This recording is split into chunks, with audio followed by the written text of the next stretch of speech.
Hello, jour 5 de ce défi, de ce challenge 30 jours pour devenir digital nomade.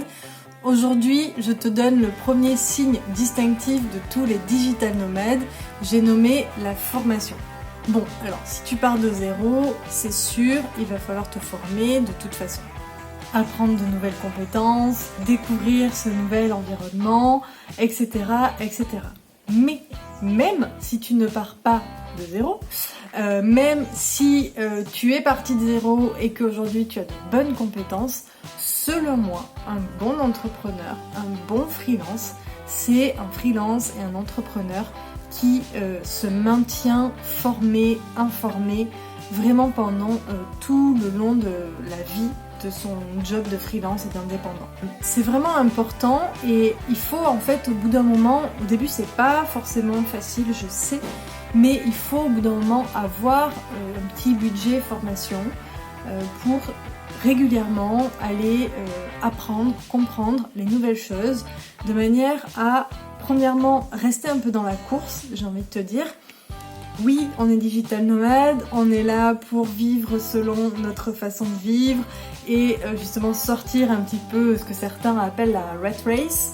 Cela dit, on veut quand même gagner un minimum d'argent, rester un minimum compétitif et c'est vraiment le lot de tous les entrepreneurs, en tout cas à mon avis, celui de se former et de rester bon en fait dans son domaine. D'autant plus que l'univers du web évolue à une vitesse monstrueuse et donc on ne peut pas tellement s'endormir sur ses lauriers puisque 2 mois après on peut avoir un client qui nous demande quelque chose dont on n'a pas connaissance de l'existence et c'est franchement très mauvais.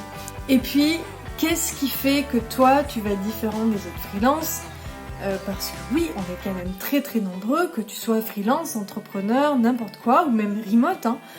Qu'est-ce qui va faire ta différence ? Évidemment, il va falloir trouver ton positionnement, ta clientèle cible, à qui tu t'adresses. Est-ce que tu vas plutôt t'adresser à des entreprises de quoi ? Dans quel secteur ? Plutôt à des particuliers de quel et quel type ?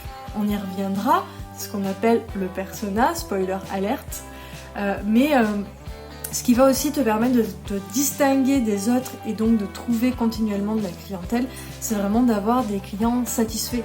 Et il n'y a rien de mieux que ça, qu'un client qui est satisfait, à qui tu as vraiment, que ce soit en tant qu'entrepreneur ou freelance, à qui tu as apporté beaucoup de valeur, à qui tu as vraiment aidé à résoudre ses problèmes, qu'ils soient dans le professionnel, personnel, peu importe le secteur dans lequel tu es ou tu seras.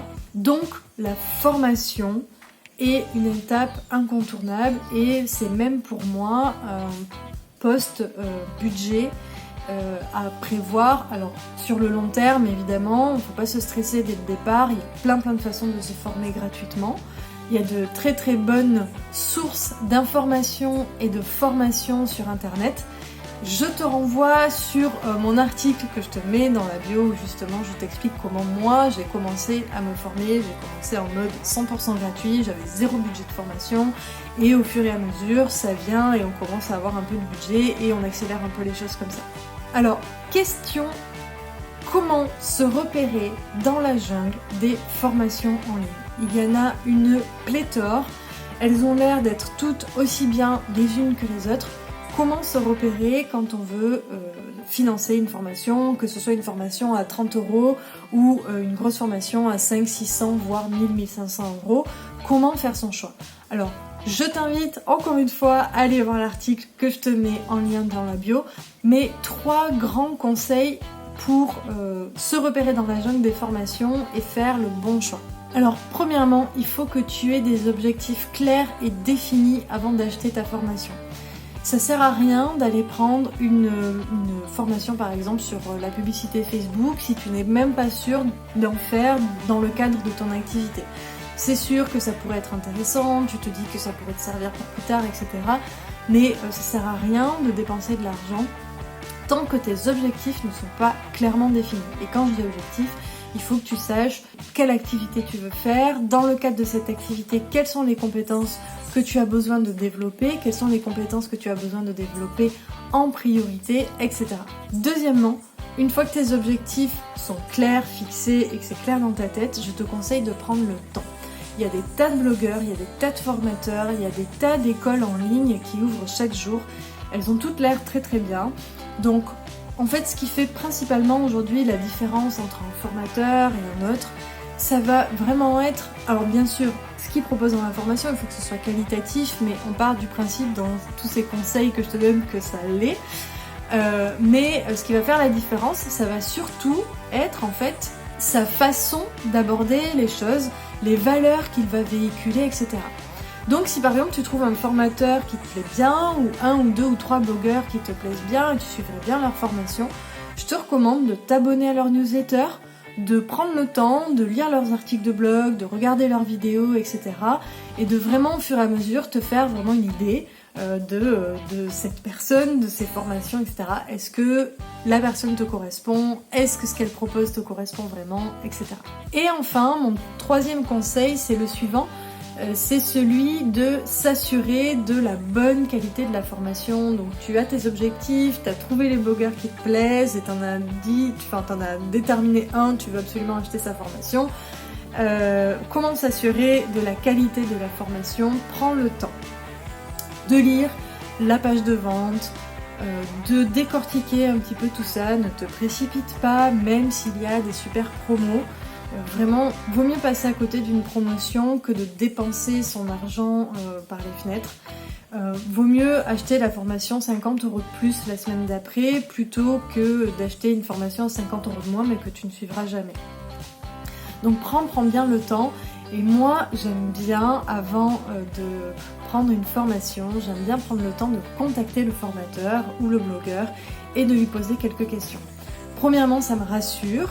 Et en plus, ça me permet d'être sûre que cette personne-là a vraiment de l'intérêt pour sa clientèle, a vraiment de l'intérêt pour ses élèves et que c'est pas simplement de la formation vendue comme ça, comme on peut parfois le voir. C'est mon petit truc à moi, mais personnellement, je n'achète jamais de formation si le blogueur ne me répond pas. Pour autant, je suis une grande consommatrice de formation, j'en suis régulièrement, j'ai toujours une formation à me mettre sous la dent.